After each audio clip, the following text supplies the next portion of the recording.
You want to support Roland Martin Unfiltered? Be sure to join our Bring the Funk fan club. Every dollar that you give to us supports our daily digital show. There's only one daily digital show out here that keeps it black and keep it real as Roland Martin Unfiltered. Support the Roland Martin Unfiltered daily digital show by going to RolandMartinUnfiltered.com. Our goal is to get 20,000 of our fans contributing $50 each for the whole year. You can make this possible. RolandMartinUnfiltered.com. And in Wisconsin, successfully sued in both state and federal court to block voters from being given extra time and options to cast votes in the middle of this pandemic. Voters headed to the polls today. Folks, we're going to show you some of the video of the long lines in Wisconsin. And last night, the U.S. Supreme Court voted 5-4 to allow Wisconsin to nullify tens of thousands of votes in their primary today for voters who were operating on a previously announced extended deadline to submit ballots. Here to discuss this latest voter suppression attempt in Wisconsin is Congresswoman Gwen Moore. Congresswoman, glad to have you on Roland Martin Unfiltered. Thank you for letting me roll with you today, Roland.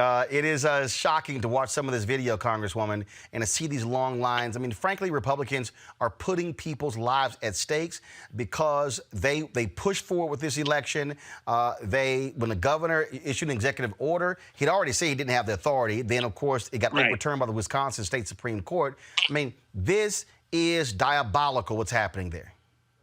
It really is, you know, and what's at stake is that there's a state Supreme Court race on the ballot, and there's a terrible judge, which of course Donald Trump endorsed. Horrible, totally bought and paid for, and everybody knows it. And if we have the kind of turnout that they expect, he could be defeated. He's the incumbent. There were like 1.2 million absentee ballots requested for this election cycle.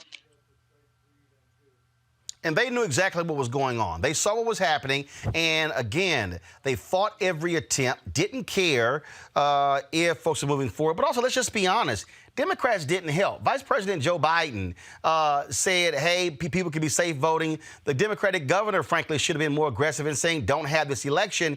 And so I think you had that going back and forth as well. But at the end of the day, Republicans would not work in any way in order to postpone this because they kept saying, oh, we got many offices that need to be filled based on this primary. But the real deal is we also know Republicans, when there are fewer people voting, they view that as an advantage. There are more people voting. They view that as a disadvantage or an advantage for Democrats.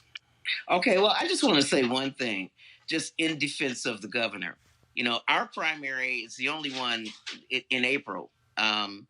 Others have had their fabulous primaries already. And, you know, it meant a lot that Donald Trump didn't square with us for 70 days. Of course. 70 days. I mean, that is, we could have planned and moved the primary and did something then because the science is what told us that this week was going to be a surge week. And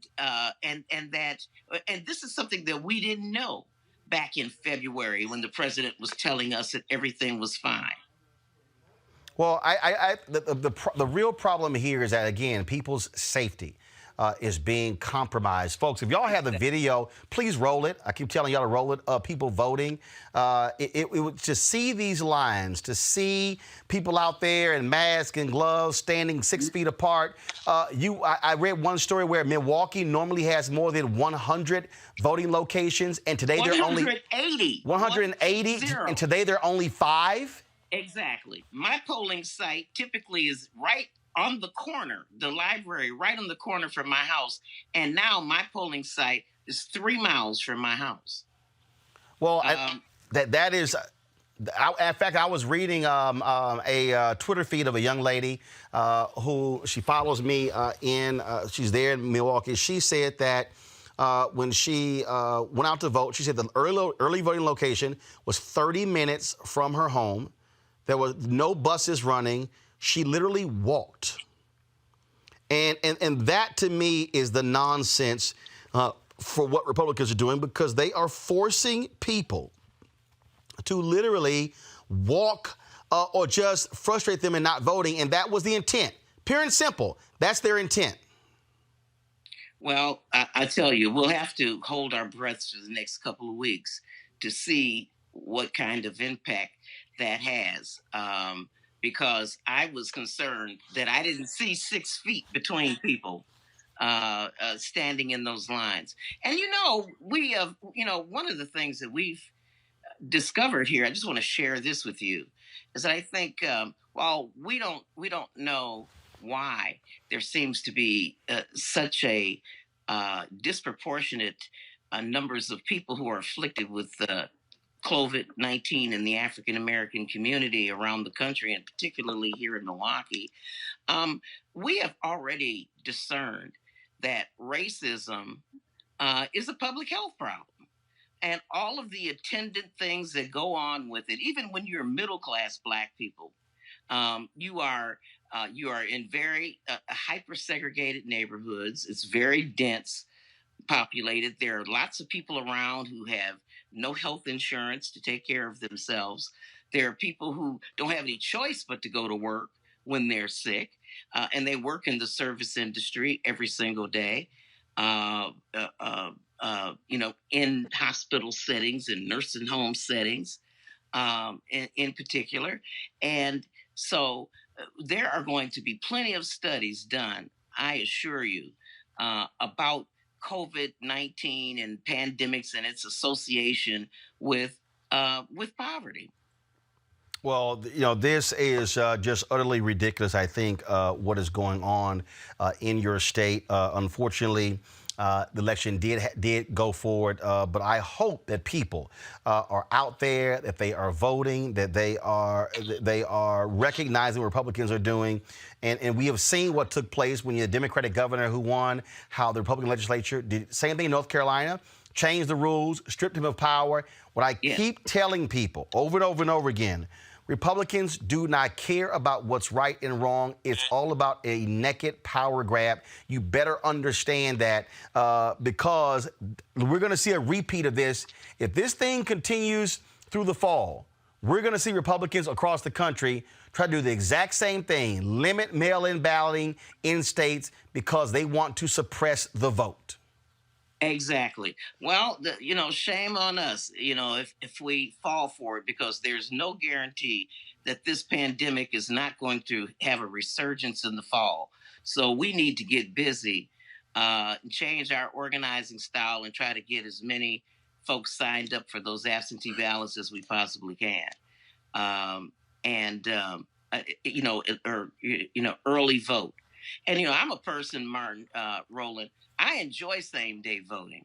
So I could have gotten caught up in one of those lines today. Right. And I can't afford to do that because I'm on oral chemo and I can't afford to be in the mix like that. Well, look, here, I'm going to show this video right now of the idiot's Speaker of the House there in Robin Voss there in Milwaukee. So, guys, go to my iPad. Here's a video of him proclaiming how safe it is to vote. He says it's incredibly safe to go out. He is literally decked in a full suit, gloves, and mask. How in the hell can you say it's incredibly safe to go out when you are dressed like you a damn medical worker? Right. Depriving some medical worker of that mask. It's crazy. You cannot be dressed like that and then say, oh, it's incredibly safe to go out. Exactly. Unbelievable. And they don't care about the science in this instance, because I think they were looking at the disparate numbers of absentee ballots that were returned in the inner city versus those in suburbia.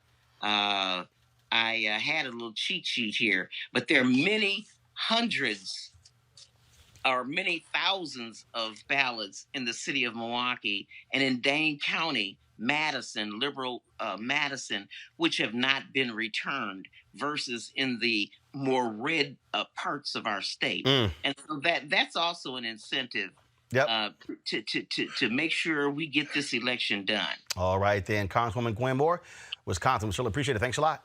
Hey, it's always good to be with you, Roland. Indeed. Thank you very much. Here to continue the conversation is Ellie Mistel. He is executive editor of Above the, actually writes with The Nation. Man, you wrote this piece, and I keep making the point to people. Republicans are not trying to play fair. This is about power, Ellie. It's about control. Pure and simple. This is part of the Republican plot to steal the November election. And I'm not trying to be hyperbolic when I say that. I'm not trying to be a fearmonger when I say it. This is their plan to use this pandemic to steal the November election. And as we've seen it play out in Wisconsin, what we've seen play out in Wisconsin is what will play out across the nation if we are not prepared and if we do not do anything to stop them. Republicans always, and you were already saying this, Republicans always understand that the fewer people who vote, the better it is for Republicans. Donald Trump, who understands almost nothing, has already said that, well, if you let everybody vote, Republicans can never win. They understand at their core that if everybody votes, Republicans lose. And so their plan is to not let everybody vote. The way that they can use coronavirus to suppress the vote is exactly like we've seen in Wisconsin. You have quarantine set up. You make people understand that they shouldn't be going outside, which they shouldn't. They understand, though, that because of what Fox News is doing, their people are much more willing to risk the danger of being outside in public in large gatherings because they think it's a hoax. Democratic voters know it's not a hoax, do want to stay safe, do want to be healthy, and so we are respecting quarantine, self-quarantine, shelter-in-place orders or whatever. But that means that the only way you can vote is by mail.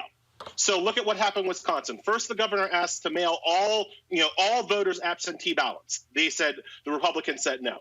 Then the governor said, okay, let's have a situation where we extend the deadline for absentee voting, which makes a whole lot of sense if you have people who thought they were going to be able to vote in person and then realized they couldn't vote in person. Republicans said no. So the Democratic National Committee sued. And the court said yes, the lower court, and then they got to the Supreme Court where there are 5 Republicans who happen to wear robes waiting for them, and it's those 5 Republicans who said, no, Republicans need to win elections. And their ruling basically threw out the potential of people to vote absentee unless they postmark their ballots by today, Election Day. Well, here's what there are people who don't have their ballots. Right. How can you send in a ballot by Election Day if you don't get your ballot until the end of the week? Well, Wisconsin voters are not time travelers. Well, check this out. They can't do it. Just a few moments ago, the White House, Yamiche tweeted this. President Trump just now in the White House, quote, mail ballots are very dangerous for this country. The mail ballots are corrupt, in my opinion. This is the same dumbass who voted by mail, by absentee in Florida. Yep. I mean, it's all a grift, Roland. None of this is done in good faith. All right. Remember, the only actual example of voter fraud we have is when Republicans in North Carolina were trying to defraud people out of their absentee ballots. That's the situation. Okay, so the Republicans now turning around and saying that absentee ballots are not safe. Well, it's because you're trying to steal them. Like that's why they're not safe. It's the bank robber saying the bank is not secure enough because they're running away with all the money. It's hard to express how devious their plan is and how simple it is. I think that's what kind of gets a lot of people. Well, I think it can't be that obvious. But no, it is that obvious. Yeah, but here's the deal, though. I think the reason I think it's that obvious, and let's just be real honest, is because, frankly, Democrats want to be fair, want to be not like perfect example. Thomas Friedman writes, the New York Times writes this idiotic column today, talking about this unity cabinet that Joe Biden should appoint. And anytime there's discussions about unity cabinet, it's always, if you're a Democrat, you should appoint several Republicans. Republicans never talk about appointing several Democrats. They don't care. It's all about winning. And I keep telling Democrats, these guys don't believe in fair. Donald Trump, the Republican National Committee, the entire apparatus, Mitch McConnell, Kevin McCarthy, go North Carolina, Wisconsin, Maine, Alabama, Florida, Mississippi, Arkansas, Texas. They don't care about fair. They care about winning. I have no idea how to educate Democrats to this reality. Thomas Friedman's article today was basically, even if the Democrats win, they should pretend that they lost. Like that is the level of intellectual dishonesty that he was operating at today in the New York Times. There is a need by a certain segment of the Democratic population, a certain segment of the party, to appear fair to Republicans who. Looks like we go. Sorry, go right at. Am I back? We're back. Go ahead. All right. Yeah. So there's a part of the Democratic Party that wants to appear fair to the Republicans who hate them, and that is why we lose. We are consistently bringing a knife to a gunfight, or not even a knife. We're consistently bringing a wet noodle to a gunfight. We don't have the will, it seems, in large parts of our party. It feels does not have the will to go to the mattresses to fight fire with fire to beat these people. We don't have the messaging. We can't stay on message. We don't have the organizational chops. We always seem kind of surprised and confused by their next level of evil machinations that always like catches us off guard. Of course they're going to try to steal the election. That's what they do. And we're never prepared to fight that battle in the trenches with them. One of the things that I've been saying literally since they installed an illegitimate justice on the Supreme Court and Neil Gorsuch, to say nothing of when they installed an alleged attempted rapist on the Supreme Court and Brett Kavanaugh, is that the minute Democrats take back control of the White House and the Senate, they need to pack the courts. That's literally the only way to overcome the lifetime appointments that the Republicans have illegitimately placed on that body. But I say that in a room full of Democrats, and 20, 30% of them will be like, yeah, absolutely. And the other 70% will be like, well, we don't want to break the system. So part of it, Roland, though, I don't want to defend this kind of thinking, but part of the way that I can understand this kind of thinking is that fundamentally, to be a Democrat means that you have to believe that systems work. Fundamentally, being a Republican means that you don't believe systems work. So for Republicans, it's kind of quite easy for them to say, well, let's burn it down. Doesn't matter. Either we win or nobody wins. Either we win or there's chaos. That's an easy argument for Republicans to make. It's a little bit harder for Democrats to get there, and I kind of get that kind of philosophically and pedagogically, right? Like it's a little bit harder for us to get to the point where we have to do everything that we can to win and be willing to throw the book out while we're doing it. Absolutely. Elliot, I appreciate it, man. Thanks a lot, folks. Go to thenation.com to read his piece. Thanks a lot. Thank you so much for giving me an excuse to wear a shirt. All right, thanks a lot. I want you to like, share, and subscribe to our YouTube channel, youtube.com/Roland S. Martin. And don't forget to turn on your notifications.